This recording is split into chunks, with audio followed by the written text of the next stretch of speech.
At Georgetown University, Qatar, students at the School of Foreign Service are used to studying diplomatic crises. Now they're experiencing one firsthand. Qatari students say they're shocked by what's happened over the last 10 days. It's important to note that we don't have any experience of this sort before. We have never experienced such a social trauma so close to home. And these are our brothers, our sisters, our neighbors. And there are a lot of students from these neighboring countries within our communities, and we have seen them be just as affected as us, just as heartbroken. These undergraduates hope to become some of the region's future diplomats. They've enrolled in this summer school course to hone their skills. Many are Qatari, but there are also students from Egypt, Bahrain, Yemen, Saudi Arabia, Libya, the Maldives and the UAE.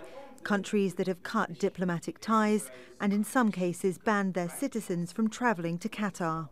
Latest enrolment figures show there are at least 199 students taking summer courses at universities in Doha who are from countries locked in a diplomatic dispute with Qatar.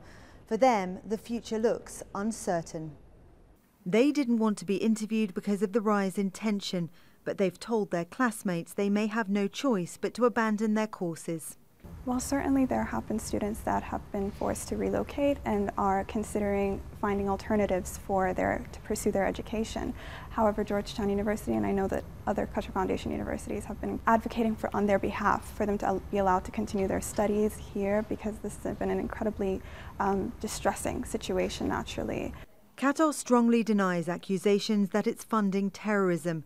Students say the crisis has brought their community closer together. I felt vindicated, honestly, just seeing how my country is being, in the press, how they're being portrayed in such a bad way, in such a false way, especially.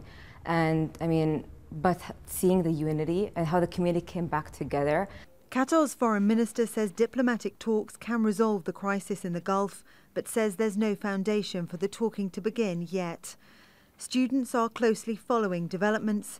For many, the outcome of this dispute is anything but academic. Victoria Gatenby, Al Jazeera, Doha.